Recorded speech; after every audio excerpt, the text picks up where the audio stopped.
Dieu est amour créateur, source de tous nos amours humains. Dieu, le grand inconnu. Et je vous ai demandé d'écrire qui est Dieu, ou quelle image vous avez de Dieu, quelle représentation vous avez de Dieu. Mais finalement, pour nous, pour quelques-uns de nous, ça peut être un grand inconnu.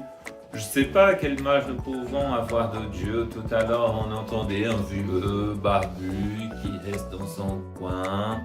Ou un homme, on parle de lui, qu'il est tout puissant, mais en fait, on a l'impression qu'il ne fait rien. Ou un vengeur, ou je ne sais pas, c'est pas quoi, ou soit des images positives. Parfois, on parle de père. Ça peut aussi nous amener à faire des associations avec notre Père qui n'est pas parfait. Donc on pourrait, non, nous ne sommes pas parfaits, donc nos parents ne sont pas parfaits. Et avoir une image faussée aussi de Dieu. Alors, un décideur ou celui qui punit ou qui condamne, on peut avoir toutes ces images-là de Dieu. On peut aussi avoir des images positives.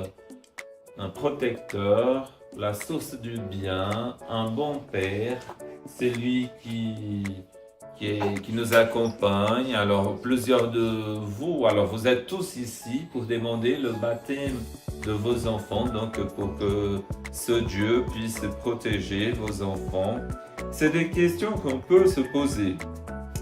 Alors, mais aujourd'hui, on va vous parler aussi de cette phrase qui est là, Dieu est amour. C'est quelqu'un qui a connu Jésus, qui s'appelle Jean, qui a écrit cette phrase dans une lettre qu'il a écrite à l'église. Il a connu Jésus et son expérience avec Jésus l'a révélé quelque chose de Dieu, et même de Dieu le Père. Aujourd'hui, nous parlons du Père, alors un Dieu créateur, un Dieu Père. Et Jésus parlait beaucoup du Père. Et toute l'expérience que cet homme qui s'appelle Jean a fait avec Jésus l'a conduit à arriver à cette conclusion que Dieu est amour. Dieu est amour. Pourquoi nous pouvons dire ça, que Dieu est amour? Alors, je sais que vous n'êtes pas ignorant à l'amour, vous n'êtes pas indifférent, vous connaissez l'amour, vous avez donné plusieurs mots pour aimer et vous vivez ça dans votre vie quotidienne, l'amour de vos enfants, l'amour de couple l'un pour l'autre.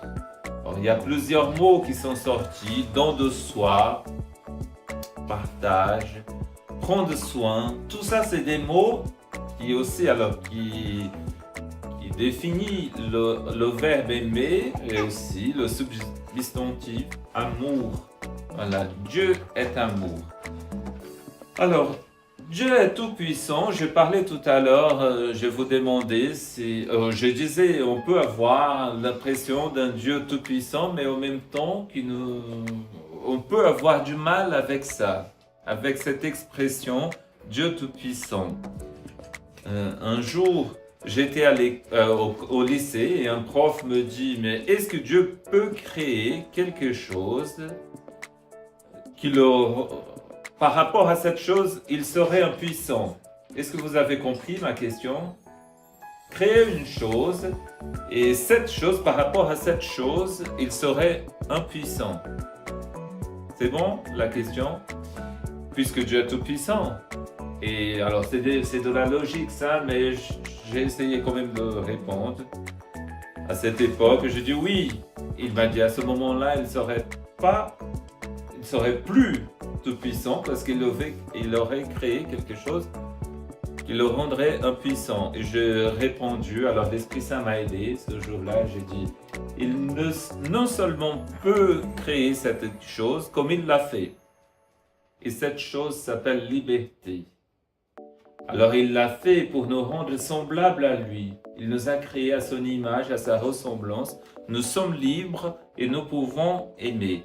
Mais par rapport à notre liberté, alors lui, il est l'être le plus libre parce qu'il choisit toujours le bien. Mais par rapport à notre liberté, la liberté humaine, il y a une sainte qui s'appelle Edith Stein, une philosophe aussi allemande, qui dit « La liberté est un don tellement grand que devant lequel même Dieu s'incline. » Voilà, s'il nous enlève il pourrait arrêter les guerres, il pourrait arrêter la haine, tout ça, mais à ce moment-là, alors ce cadeau de la liberté nous serait enlevé, on ne serait pas libre.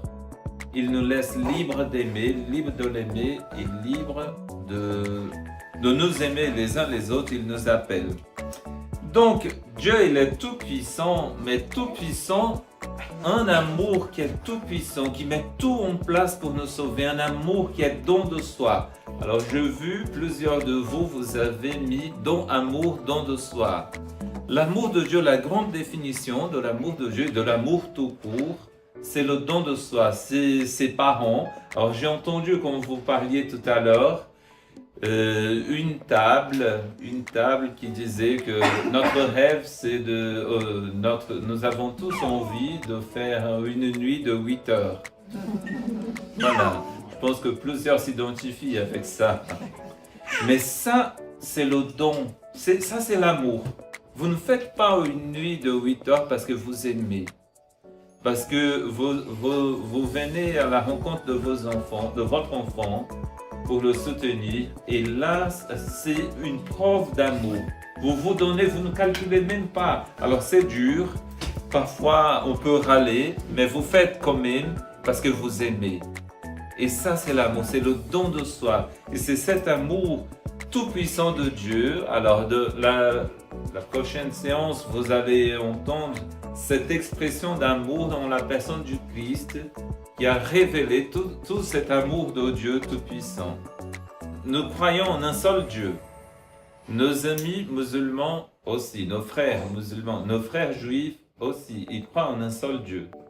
Mais ils ne disent pas Dieu est amour. Il n'y a que nous, les chrétiens, que disons Dieu est amour. Pourquoi nous pouvons dire que Dieu est amour? Est-ce que vous savez? Parce qu'on croit en un seul Dieu, mais un seul Dieu qui est trois personnes. C'est parce qu'alors il y a un Fils, il y a même un Esprit. Aujourd'hui on parle du Père. Voilà, après on va vous parler du Fils et de l'Esprit. Mais si Dieu était une seule personne, il ne pouvait pas aimer. Parce qu'on ne peut pas, l'amour, cet amour dont je vous parle, don de soi, qui prend soin, qui partage, qui reçoit aussi, ça serait impossible pour Dieu. Dieu est amour parce qu'il est trois. Et il y a l'un qui se donne à l'autre. C'est l'image de votre famille parfois. Vous, les parents, avec les enfants, vous prenez un enfant et ça fait trois. Votre amour, l'un de l'autre, vous vous donnez l'un à l'autre qui engendre la vie, ça engendre un enfant et ça c'est l'expression de l'amour. Le Père qui aime le Fils reçoit de l'amour du Père et il l'aime en retour. L'Esprit Saint qui est ce mouvement d'amour mais qui est une personne aussi. Alors aujourd'hui on n'en a pas, mais parfois il y a un tout petit tableau de la Sainte Trinité là-bas. C'est le tableau de Rublev, c'est un iconographe russe qui représente la Sainte Trinité en trois personnes et c'est bien. Alors on le représente comme ça parce que c'est comme elle s'est manifestée à nous, mais c'est trois personnes. Comment comprendre ça? Alors c'est difficile de comprendre la Trinité. Il y a Saint Augustin qui a dit, un jour il se posait la question, il a dit je vais résoudre la question de la Trinité. Et il voulait saisir le mystère de la Trinité. Et un jour il a fait un rêve comme quoi il voyait un enfant avec une coquille de Saint-Jacques au bord de la mer. Il avait fait un trou. Et il allait chercher de l'eau dans la mer et il venait avec sa coquille de Saint-Jacques et le jetait dans le trou. Tout le temps il faisait ça, sans arrêt. Et Saint Augustin était intrigué. Et il pose la question, mais qu'est-ce que tu fais là? Et l'enfant répond, je veux mettre toute l'eau de la mer dans ce trou. C'est ce que je veux faire. Et Saint Augustin, tu ne vas jamais arriver, c'est impossible. Et l'enfant répond, c'est plus facile que je mette toute l'eau de la mer dans ce trou que tu saisisses complètement par la raison le mystère de la Sainte Trinité. Donc, restons humbles. Mais je peux vous donner des images comme par exemple, j'ai apporté mon petit ventilateur, c'est dommage qu'il a 4 hélices, il devrait avoir 3. Et la Trinité, c'est ça, c'est ce mouvement d'amour, ce don de l'un à l'autre qui est un mouvement sans fin. Vous voyez, qu'est-ce que vous voyez quand le ventilateur est en mouvement? Qu'est-ce que vous voyez? Vous voyez les 3 hélices? Parfait. Qu'est-ce que vous voyez? Un cercle. C'est juste un cercle. Voilà, ce cercle, c'est le mouvement d'amour qui est sans fin, éternel de la Trinité. Et comment nous, les chrétiens, comment nous savons qu'il y a 3 personnes en Dieu, ce mouvement d'amour? C'est parce que, comme Fred a dit, une des hélices s'est détachée, c'est le Fils, et il est venu nous révéler. C'est pour ça, tout simplement. Donc, ce débordement, cet amour de la Trinité, ça déborde un amour, normalement, il doit être fécond. Votre amour, l'amour que vous avez les uns pour les autres, il est fécond. Ça a engendré la vie, mais l'amour de Dieu, pareil. Il est fécond, il a engendré la création aussi. Donc nous avons été créés par amour, pour l'amour et à l'image de Dieu pour vivre en communion d'amour. Alors, je parlais de l'image de Dieu, donc cette image de Dieu, c'est la liberté. Nous sommes libres de choisir toujours le bien. C'est l'image de Dieu et puis la ressemblance, c'est quand on choisit le bien. Le problème, c'est qu'il y a eu un petit accident de parcours et on s'est éloigné un peu de la ressemblance en choisissant le mal. Mais notre frère, c'est lui, l'hélice qui s'est détaché du mouvement, il est venu restaurer justement l'humanité, chacun de nous, pour que nous puissions revenir et choisir. Lui est notre modèle, il nous donne sa vie comme modèle pour que nous puissions choisir toujours le bien et donc revenir à la ressemblance. Est-ce que ça va? Ça va? Voilà. Donc, Dieu vit que cela était bon. C'est très intéressant. Là, Dieu, après, il contemple la création, il vit que cela était bon. Mais Dieu a un grand projet d'amour. Il veut vivre une relation d'amour avec nous.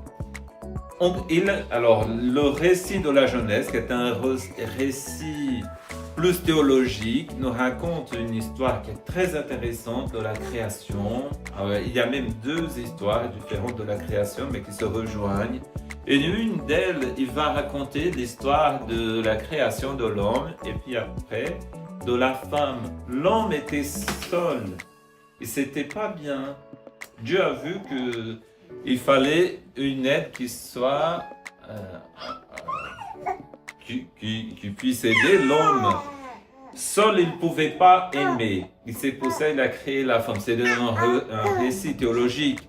Mais le pape Benoît XVI, en parlant de ce récit, il dit « Dieu, en créant la femme, il inaugure l'amour sur terre. » C'est beau, les femmes. Vous avez cette belle mission de nous rappeler ça, que nous tous, nous avons été créés par amour et pour aimer. En créant la femme, Dieu inaugure l'amour sur terre. Et Dieu veut aussi tisser une relation d'amour avec sa création, avec chacun de nous. Et donc, cette relation se construit, c'est une histoire qui se construit, c'est une histoire d'alliance. Dieu fait alliance avec sa création et surtout l'homme et la femme, l'être humain, parce que nous sommes intelligents et nous sommes capables de Dieu. C'est le catéchisme qui nous dit ça. Nous sommes capables, nous avons une intelligence, nous pouvons avoir conscience que nous avons un Dieu qui nous a créés, qui nous aime. Et Dieu se révèle, il commence à se révéler et à faire alliance. cette alliance que vous faites, vous, l'un avec l'autre, vous les couples, avec votre conjoint, par amour, vous aimez, et puis par amour, vous engagez à être fidèles l'un à l'autre, et puis cet amour fructifie. Pareil, Dieu aussi il fait une alliance avec nous. Et cette alliance, elle a été écrite dans un livre qui s'appelle la Bible. Alors, c'est quoi la Bible? La Bible, elle raconte une histoire. C'est l'histoire de cette relation qui se construit entre Dieu et les hommes, entre Dieu et nous. Ça raconte ça, la Bible. Notre relation, Dieu se révèle déjà, il se révèle à l'homme et petit à petit, nous pouvons grandir dans cette connaissance à partir de sa révélation. Et c'est comme nous, après ce récit, cette histoire que Dieu tisse, cette relation que Dieu tisse avec nous, elle est écrite, inspirée par l'Esprit Saint. Voilà, elle est écrite, une histoire d'alliance, la bibliothèque d'un peuple, comme nous. Alors vous avez vos albums d'amour, votre voyage au Portugal ou je ne sais pas, en Méditerranée. Il y en a qui aiment la plage. J'ai vu, c'est bien. Vous avez vos photos de vacances. C'est cette histoire qui a été écrite. Alors, dans la Bible, il y a des moments de bonheur, des moments de joie, des moments de révélation de Dieu. Mais il y a des drames aussi. Il y a des violences. Il y a des guerres. C'est notre histoire à nous. Ça, c'est notre portrait parfois à nous. Nous avons des moments parfois des colères, des moments de joie, des bonheurs, des moments de paix, des moments où on est un peu en conflit, mais nous devons tous avancer et cette histoire, alors ça a été écrit fidèle à l'inspiration, à ce que l'Esprit Saint révélé. La Bible raconte la longue histoire de la patience, de la fidélité de Dieu, de la miséricorde de Dieu. La justice de Dieu, c'est la miséricorde. Si quelqu'un vous demande, parfois nous pouvons avoir l'image d'un Dieu qui condamne, sinon une loi comme la loi de Talion qui est œil pour œil, dent pour dent. Et Dieu, alors ça c'est pas la justice de Dieu. La justice de Dieu c'est la miséricorde. Dieu est la source, donc cette miséricorde qui est encore une expression de l'amour. Vous comprenez le mot miséricorde? C'est la compassion, mais compassion de la misère. La compassion de cette misère. Et c'est le corps, c'est l'amour, ça vient de corps, de l'amour en latin, du cœur. Et donc c'est cette compassion de la misère humaine, et donc c'est cet amour. Je vais vous parler d'Abraham. Abraham, c'est notre père dans la foi, Dieu qui s'est révélé, vous voyez, c'est le père des croyants. D'ailleurs, tout à l'heure, je vais vous parler des 3 religions monothéistes. Nous, les chrétiens, les juifs et les musulmans, toutes ces 3 religions monothéistes se revendiquent d'Abraham. C'est le père des croyants, c'est à lui que Dieu s'est révélé d'abord et lui, il s'est laissé conduire par cette révélation, il a quitté tout en se laissant conduire par Dieu, par son intuition, par cet Dieu qui lui parlait dans son cœur quand il priait. Et Dieu dit à Abraham, quitte ton pays, quitte ta maison, ta parenté, va vers une terre nouvelle. Il quitte Our en Chaldée, c'est une région, aujourd'hui c'est l'Iran, l'Irak, c'est par là. Il quitte vers la terre sainte, vers Canaan, c'est Israël d'aujourd'hui. Il se laisse guider tout le temps par Dieu et c'est la première alliance, Dieu se révèle à lui. Il se laisse guider et à partir de lui, toute une génération de croyants naîtront. À partir de cet homme, de Abraham qui témoigne de la foi. Alors le peuple était esclave en Égypte à l'époque de Moïse. Et Dieu choisit Moïse pour conduire le peuple, à sortir de l'esclavage vers la terre promise. Et c'est Moïse qui a été choisi. Après Moïse, nous trouvons aussi dans la Bible cette bibliothèque de livres qui raconte notre histoire avec Dieu. Il y a eu les prophètes. Les prophètes, ils ont annoncé quelque chose. Ils ont annoncé un événement très important qui était un diviseur, qui était une borne dans l'histoire de l'humanité. Ça a changé notre histoire. Voilà, nous avons célébré la concrétisation de cette prophétie, cette venue d'un roi, Noël, la naissance de Jésus, c'est ce roi, ce Messie, le Fils de Dieu, cette Élise qui s'est détachée du mouvement constant d'amour pour nous révéler qui est Dieu, pour nous libérer, pour nous sauver, pour nous montrer comment nous devons aimer. Jésus accomplit cette alliance qui a été faite avec Abraham, avec Moïse, avec Isaac, avec les prophètes. C'est lui qui accomplit, qui nous révèle le vrai visage du Père. Un Père qui est miséricordieux, qui nous sauve, qui nous aime, comme vous aimez vos enfants, qui nous révèle que cet amour de Dieu est un amour don de soi, un amour qui n'est pas le Tout-Puissant, qui est là sur un trône à tout gérer, mais un Dieu qui s'abaisse, qui nous rejoint, qui rejoint la création pour nous sauver. C'est le Père qui a tout pensé avec ce projet. Alors, une fois, des gens qui marchaient avec le Christ, qui cheminaient avec le Christ, avaient une mauvaise compréhension de Dieu. Avaient une mauvaise compréhension de Dieu.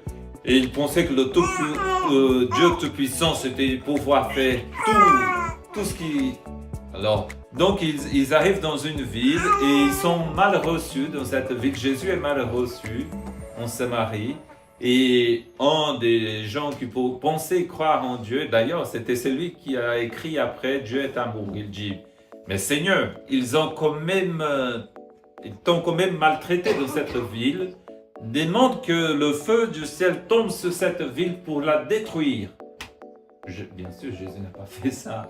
Son pouvoir est un autre. C'est un pouvoir d'amour. C'est un pouvoir qui est capable même de donner sa vie. Et il révèle ce pouvoir du Père. Donc, cette histoire d'alliance, c'est notre histoire d'alliance à chacun de nous.